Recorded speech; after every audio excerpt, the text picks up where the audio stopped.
जय बर' हारिनि नोंथांमोननि गेजेराव मोनसे दुखु गोनां भिडिअ लाना फैदों। भिडिअखौ नोंथांमोना बयबो थाम्बनेइलाव नायनानै फैखाबाय आरो टाइटेलाव नायनानै फैखाबाय। एक्चुअलि इस्युआ गिदिरानो, फिसा नङा इस्युआ। माने बिराद मोनसे सिरियास इस्यु आरोखि बियो। दा जोंनि गेजेराव सोलिगासिनो दङ आरो गोबां मानसियाबो दा लिरगासिनोबो दङ, बिथांमोना फेसबुकआव पस्ट होगासिनो दङ आरो गोबां मानसियाबो भिडिअ बानाया नङा बानायबाय। थारमानि इलेक्सन पिडिसि इलेक्सन जायैनि सिगां इउपिपिएल सरकारा होनानै गालांनाय माखासे साख्रिफोर, जेरै फरेस्ट गार्डनि साख्रि, बिसिडिसि माने सेक्रेटारिनि साख्रि, बे साख्रिया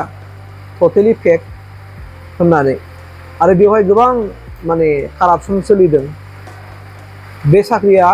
दा माने हाइकर्टआवबो केस सोलिनानै दङ आरो बेखौ लानानै दिनै दानि सरकार दानजोबगोन होननाय मोनसे रिउमार सोलिगासिनो दङ। दा बे आयदानि सायाव आं दिनै जेसेबां हायो माने आंनि मोनदांथिजों आं रायज्लायनो नाजागोन आरो। नोंगौ जानो हागौ बे आयदानि सायाव हयथ' सरकारखौ गोबां माखासे जायफोरनाखि आसा खालामदोंमोन साख्रिखौ मोनथारगोन होननानै मोनसे आसा खालामनानै बिथांमोना इन्टारभिउ होदोंमोन बा खारनोबो हादोंमोन, बायबायावबो थांदोंमोन। बिथांमोना डिमान्ड खालामदोंमोन जे काट अफ मार्कखौ श' खालामनांगौ होननानै, बेखौ खिन्थु काट अफ मार्कखौ बै समाव होआखिसै। दा मोनसे बाथ्रा जाबाय, दा जों ओरै रिफारेन्स लायोब्ला जेब्लानाखि 2022आव आसामनि रिक्रुटमेन्ट मोनसे एग्जाम जादोंमोन, बेवहायबो काट अफखौ श' खालामाखैमोन। बिथांमोना माने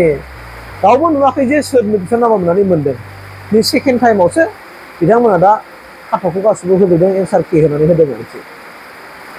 दा जिखियानो जायाथों मानो नैबे बाथ्राया सोलिदों। थांनाय मा होननानै बुंदों 2020आव माने इलेक्सन जायैनि सिगां माने 2019हालागै जायफोर बिपिएफनिफ्राय सरकाराव साख्रि मोनदोंमोन, बै समावहाय इउपिपिएलआ 20आव सरकाराव फैबाय नङा होमबा? सरकाराव फैनानै बै समाव बिपिएफआ होनाय साख्रिफोरखौ पृथ्वीराज नारायण देबनेसआ केस होनानै बेखौ माने दिहुनजोबनानै एग्जाम होआ हसिया साख्रि लादों मा लादों होननानै मोनसे समाव पृथ्वीराज नारायणआ देबनेसआ इउपिपिएलआव थानाय समाव केस होनानै साख्रिखौ बिपिएफनिफ्राय मोननाय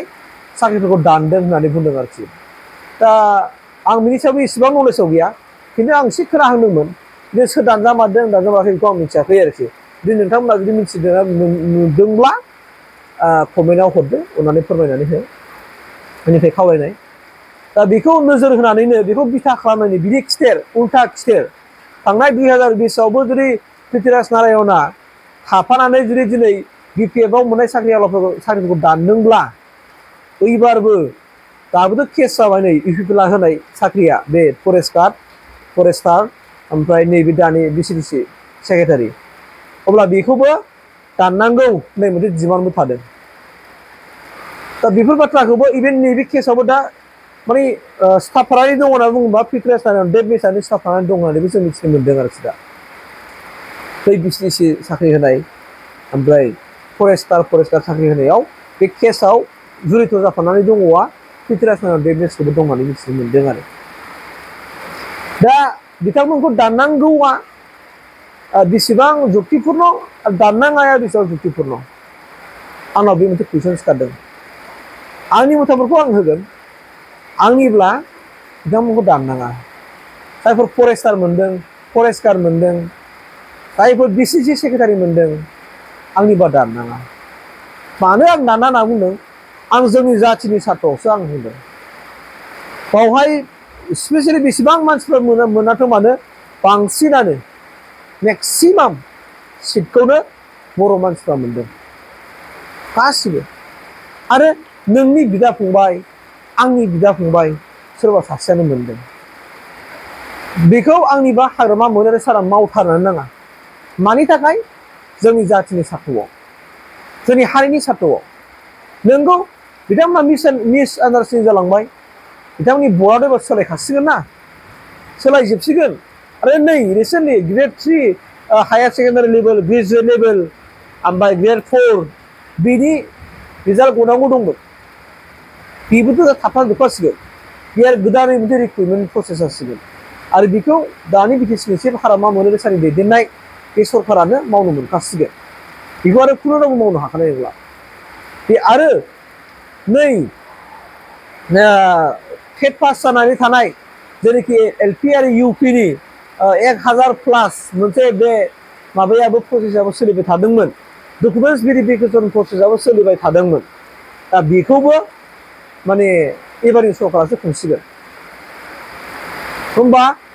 बेखौबो बिथांमोना दा सोलिनो माबानो हासिगोन बिथांमोननि जायफोरनाखि स्क्रुटिनि बर्डआव दंमोन मेम्बारफोर सोद्रोमाफोर दं बिसोरथ' थानो मोनला बिसोरखौ आउट खालामनो हाबाय दा खालामनानै गोदान मोनसे स्क्रुटिनि कमिटि दानानै होफिननो हाबाय दानानै मोजां सालिजारि खालामनानै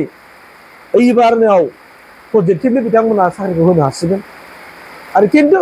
जायफोर फुराना जाय बडियाव दङ स्क्रुटिनि बर्डआव दङ बिथांमोनखौ जुदि होफिनबावोब्ला आरो बिथांमोना बै समावनो नोंथांमोना फोथायनाय बायदि थाखा लानानै होदों मादों होननाय फोथायनाय बायदि बिथांमोना थाखा लाखानाय मानसिफोरखौनो होबावगोन दा गतिके आंनि खामानिया बेनो जायफोर अलरेडि एपइन्टमेन्ट लेटार मोननानै जइन जाहैबाय बे फरेस्टारानो जा बिसिनिसि सेक्रेटारिफ्रानो जा आंनिबा अननानै बेखौ बिटिआर सरकारा दाननो नांला बिथांमोना जा मोनबाय मोनथोंसै आं दहायनो होनदों मेक्सिमाम सिटआवनो बर' मानसिफ्रा मोनदों बर' मानसिफ्रा मोननाय आरो नोंनिनो आंनिनो बिदा फंबाय सोरबाया बुंनो हागौ मा नोंहा सोरबा मोनदों नामा होननानै आंनि न'खरनि मानसिफ्रा रावबो मोनाखै मिथिबायना सासेबो मोनाखै नाथाय जोंनि बर' मानसिफ्रा मोनदों ओंखायनो आं लुबैदों नङाब्ला बे बुस्थुआ जालायबाय थागोन गुबुन समावबो सोरबा सरकार फैयोब्ला मा जागोन सरकार जोबजोबसि होनाय साख्रिफोरखौ गोदान नेक्स्ट उनावबो 5 बोसोरनि उनाव जाय सरकार फैयो आरो बिदिनो दानलायगोन होमबा मा मोजां जागोन सानसे जानाय नङाना दा आं दहायनो होनदों ओंखायनो जोङो बिथांमोननि माबानि खाथिराव लाइफनि खोथा दं बाहाय बिथांमोननि लाइफनि खोथा दं नोंगौ बै मोनैफोराबो बिथांमोननि लाइफनि खोथा दङ बिथांमोननि लाइफखौ जालांबाय दा गतिके जालांनायनि खाथिरावनोथ' एबार जाय बिथांमोनहा बिबानाव दंमोन मेम्बाराव दंमोन बर्डनि सोद्रोमा जानानै दंमोन बिथांमोनखौ दानजोबदो बिथांमोनखौ माने बिबानाव दाननोसै बोखारजोबदो गोदान मोनसे स्क्रुटिनि बर्ड दादो गोदान मोनसे सिएसपि दाफिनदो बिनि उनाव प्रसेसखौ लांथो सिस्टेमेटिकयै जेन' जोंनि हालामाव थानाय बिटिसि हालामाव थानाय लेखा गोरों टेलेन्ट जायनो रोंगौथि गोनां जायहा नलेज दं जायहा माने केपासिटि दङ बिथांमोन बायदिया मोनथों जेनुइन खालामनानै हो जेनुइन खालामाब्ला लेखा गोरों मानसिफ्राबो मोननाय नङाना सोरबा थाखा फैसाजोंनो होयोब्ला बे नलेजआव खम मानसिफ्रासो थाखा फैसा होगोन ना जाय गोरों नङा बिसोर होगोन ना अब्ला बेफोर कालसारखौ जोंनि गेजेराव दा लाबो बिटिसिआवहाय बेखौ आंनि खावलायनाय आरो थांनाय समफ्रावबो गोबां जालांदों बे गामियाव जेनोखि फरेस्ट हेडमेन थायोमोन ना फरेस्ट हेडमेनखौबो बिपिएफनि फेभारनि मानसिफोरखौ बै समाव इउपिपिएल सरकार दानजोबदों ओमफ्राय इउपिपिएलनि सापर्टारफोरखौ होदों बेबो बिराद मोनसे गाज्रि कालसार बियो बेखौ जिबनावबो खालामनो नाङा बै गामिनि दैदेनगिरिफ्रा बै गामिनि मानसिफ्रा बुजिनांगोन साननांगोन सासे मानसिनि लाइफजों गेलेनो नाङा मानोना बे मोनसे फिसा मोनसे बिबान बेफोरावनो जुदि खामानि मावनानै लासिं सिं गावनि इग'खौ दिन्थिना लायोबा मा समाजनि खामानि मावनो हागोन ओंखायनो आंनिफ्राय हाम्बल रिकुवेस्ट दानि बिटिसिनि चिफ हाग्रामा मन'रिक सारनिसिम आंनि गोसो होनाय खावलायदों बेखौ जेन'थ खालामा जायफोर मोनबाय मोनथोंसै नङाबा बे कालसारा सोलिबाय थागोन जोंनि बिटिसिआवहाय नेक्स्टआव सोरबा सरकार फैगोन बेबो दानफिनगोन बेबायदि मोनसे जाबाय थागोन आरोखि ओंखायनो